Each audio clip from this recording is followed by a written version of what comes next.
बिस्मिल्लाहिर्रहमानिर्रहीम। अस्सलाम वालेकुम। मेरा नाम डॉक्टर एहसन है और आज हम जानेंगे role of photosynthetic pigments in absorption and conversion of light energy कि फोटोसिंथेटिक पिगमेंट्स का क्या रोल होता है कि वो लाइट को एब्जॉर्ब करते हैं और वो लाइट को कैसे केमिकल एनर्जी में कन्वर्ट करते हैं। And then we will study the absorption spectrum of chlorophyll A and chlorophyll B कि क्लोरोफिल ए और क्लोरोफिल बी कौन कौन सी लाइट को एब्जॉर्ब करते हैं। ओके, और हम ये भी जानेंगे कि फोटो सिस्टम क्या होता है और फोटो सिस्टम के अंदर फोटोसिंथेटिक पिगमेंट अरेंज कैसे हुए होते हैं। Okay, so first come to the role of photosynthetic pigment in absorption and conversion of light energy. So each pigment जैसे क्लोरोफिल हो गया, कैरोटीनॉइड हो गया, ठीक है, has its own absorption spectrum due to their structural slight structural difference. अब मुख्तलिफ जो पिगमेंट्स होते हैं ना, उनकी मुख्तलिफ एब्जॉर्प्शन स्पेक्ट्रम होती है, यानी कि वो मुख्तलिफ लाइट को एब्जॉर्ब करते हैं। ठीक है, जैसे कि क्लोरोफिल ए हो गया या क्लोरोफिल बी हो गया, वो मुख्तलिफ लाइट को क्या करते हैं, एफिशिएंटली एब्जॉर्ब करते हैं। उसका रीज़न ये है कि क्लोरोफिल ए, क्लोरोफिल बी और कैरोटीनॉइड, इनका जो स्ट्रक्चर है ना, वो थोड़ा सा मुख्तलिफ होता है। सो इस स्ट्रक्चरल डिफरेंस की वजह से वो मुख्तलिफ लाइट को क्या करते हैं, एब्जॉर्ब करते हैं। Light of same wavelength are not absorb by chlorophyll a but very effectively absorb by chlorophyll B. अब बेसिकली यहाँ पे कहा जा रहा है कि suppose this is the chlorophyll a, ठीक है, ये ए किसको रिप्रेजेंट कर रहा है, this is the chlorophyll A and this is the chlorophyll b. ठीक है, अब बेसिकली एक स्पेसिफिक लाइट आ रही है, ठीक है ना, ऐसी लाइट जो कि इजीली एब्जॉर्ब हो जाएगी बाय द क्लोरोफिल बी, यानी कि क्लोरोफिल बी जो है ना, ये इस लाइट को इजीली क्या करेगा, एब्जॉर्ब कर लेगा। ओके, लेकिन जो क्लोरोफिल ए है ना, इस लाइट को क्या करेगा, इजीली एब्जॉर्ब नहीं कर पाएगा। ठीक है, एब्जॉर्ब थोड़ी बहुत तो हो जाएगी, लेकिन कंप्लीटली एब्जॉर्ब जो है ना, ये लाइट नहीं हो पाएगी। सो यहाँ पे यही कहा जा रहा है कि स्ट्रक्चरल डिफरेंस की वजह से मुख्तलिफ क्लोरोफिल जो है ना, मुख्तलिफ क्लोरोफिल के मालिक्यूल जैसे क्लोरोफिल ए हो गए, क्लोरोफिल बी हो गए, वो मुख्तलिफ लाइट को क्या करते हैं, एब्जॉर्ब करते हैं। ठीक है, and such difference in structure of different pigments increase the range of wavelength which are absorbed by different pigment। अब इन्हीं मुख्तलिफ स्ट्रक्चर जो है ना, मुख्तलिफ जो पिगमेंट्स हैं, उनके मुख्तलिफ स्ट्रक्चर होने की वजह से वो मुख्तलिफ लाइट को क्या करते हैं, एब्जॉर्ब करते हैं। और आपको पता है कि हर एक एक लाइट की अपनी अपनी वेवलेंथ होती है, जैसे कि रेड लाइट की अपनी वेवलेंथ होती है, ब्लू लाइट की अपनी वेवलेंथ होती है, वायोलेट लाइट की अपनी वेवलेंथ होती है। Okay, all accessory pigments, accessory pigments यानी कि एक्स्ट्रा पिगमेंट्स, ठीक है, और इन एक्सेसरी पिगमेंट का एग्जांपल क्या है, carotenoids. Okay, so these carotenoids are the accessory pigments. So the accessory pigments transfer the energy to chlorophyll A and then to photosynthesis for conversion through photosystem। अब basically यहाँ पे कहा जा रहा है कि जो कैरोटीनॉइड्स होते हैं ना, suppose this is the carotenoid, अब ये कैरोटीनॉइड क्या करेगा, जब इसके पास लाइट एनर्जी आएगी ना, तो ये लाइट एनर्जी को ट्रांसफर कर देगा क्लोरोफिल ए के पास। ठीक, ये क्या करेगा, इस लाइट एनर्जी को ट्रांसफर कर देगा क्लोरोफिल ए के पास। और ये हम लाइट डिपेंडेंट रिएक्शन के अंदर, ये जो पूरा लाइट डिपेंडेंट रिएक्शन है, उसके अंदर हम ये पूरा ये फोटो सिस्टम क्या होता है, ये सारी चीजें जो है ना, वो हम डिटेल में पढ़ेंगे। लेकिन अभी आप इतना याद रख लें कि लाइट डिपेंडेंट रिएक्शन के अंदर क्या होता है कि जो कैरोटीनॉइड्स होते हैं ना, वो लाइट एनर्जी को ट्रांसफर कर देते हैं क्लोरोफिल ए के पास। ठीक है, और उसके बाद जो है ना, फोटोसिंथेसिस का प्रोसेस जो है वो स्टार्ट होता है। ठीक है, फिर केमिकल एनर्जी बनती है, जैसे कि एटीपी हो गया, और आखिर में ग्लूकोज की फॉर्मेशन हो जाती है। Okay, then come to the absorption spectra of chlorophyll A in chlorophyll B. अब जो क्लोरोफिल ए है ना और क्लोरोफिल बी, इनके स्ट्रक्चर में थोड़ा सा डिफरेंस है, और इनके मुख्तलिफ स्ट्रक्चर होने की वजह से ये मुख्तलिफ वेवलेंथ वाली लाइट को क्या करते हैं, एब्जॉर्ब करते हैं। ठीक है, so chlorophyll A in chlorophyll b has different absorption spectrum, इनका डिफरेंट एब्जॉर्प्शन स्पेक्ट्रम होता है, यानी कि ये मुख्तलिफ लाइट को एब्जॉर्ब करते हैं। This absorption spectra of chlorophyll A and chlorophyll B pigment in visible range is measured in a solvent। अब बेसिकली होता क्या है, दिस इज अ कंटेनर, ठीक है, ये बेसिकली क्या है, ये कंटेनर है, और इस कंटेनर में हमें काफ़ी सारा सॉल्वेंट डाल दिया। ठीक है, हमने क्या कर दिया, काफ़ी सारा सॉल्वेंट डाल दिया। फिर ये सॉल्वेंट पानी भी हो सकता है, ठीक है। अब इस सॉल्वेंट के अंदर हमने एक डाल दिया क्लोरोफिल ए, ठीक है, यहाँ ऊपर है क्लोरोफिल ए, और एक हमने डाल दिया क्लोरोफिल बी, ठीक है। उसके बाद हम क्या करेंगे कि मुख्तलिफ वेवलेंथ वाली लाइट जो है ना वो हम यहाँ से पास करेंगे, ठीक है। फिर हम ये आइडेंटिफाई करेंगे कि ये जो क्लोरोफिल के मॉलिक्यूल्स हैं वो किस लाइट को ज्यादा से ज्यादा एब्जॉर्ब कर रहे हैं, ओके।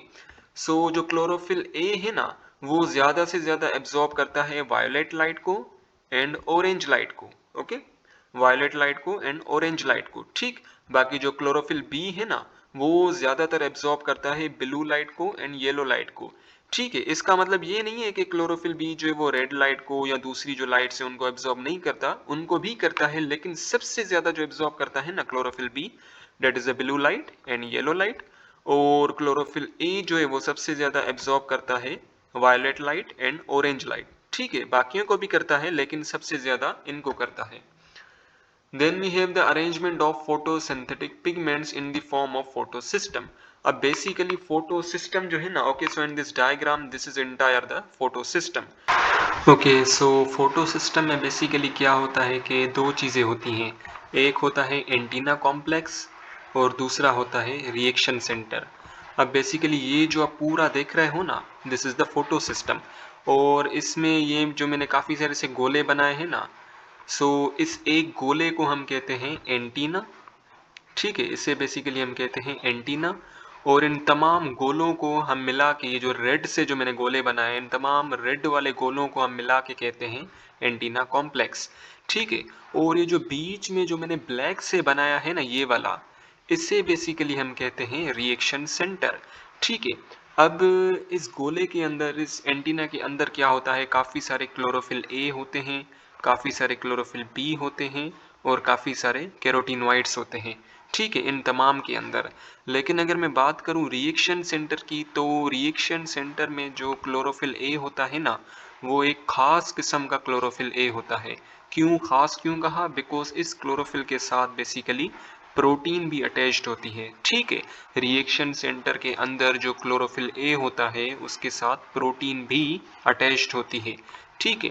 अब बेसिकली क्या होगा कि जैसे ही सनलाइट यहाँ पे आएगी ना, okay, so this is the sunlight, ठीक है, ये सनलाइट आई, ठीक है। और हमें पता है कि सनलाइट में क्या होते हैं, फोटॉन्स होते हैं, ठीक है। जैसे ही सनलाइट यहाँ पे आई, यहाँ पे एंटीना पे टकराई, उसके बाद ये लाइट फिर इस दूसरी एंटीना में जाएगी, दूसरे से तीसरे में जाएगी, तीसरे से चौथे में जाएगी, चौथे से पांचवें में जाएगी, और फिर वो आखिरकार रिएक्शन सेंटर में चली जाएगी, ठीक है। वंस अगेन सनलाइट जैसे ही आई इस एंटीना पे टकराई, इस गोले के साथ टकराई, और फिर ये लाइट जो है ना ऐसे ट्रांसफर होगी एक जगह से दूसरी जगह, फिर दूसरे से तीसरी जगह, फिर तीसरे से चौथे एंटीना में, फिर चौथे से पांचवें एंटीना में, और फिर वो आखिरकार जाएगी रिएक्शन सेंटर के अंदर, ठीक है। और रिएक्शन सेंटर के अंदर जाने के बाद वो जाएगी इस क्लोरोफिल ए के पास, ठीक है, इस क्लोरोफिल ए के पास जाएगी और इस क्लोरोफिल ए को एक्साइट करेगी, ठीक है, इसे बेसिकली एक्साइट करेगी और क्लोरोफिल ए में से इलेक्ट्रॉन्स जो है ना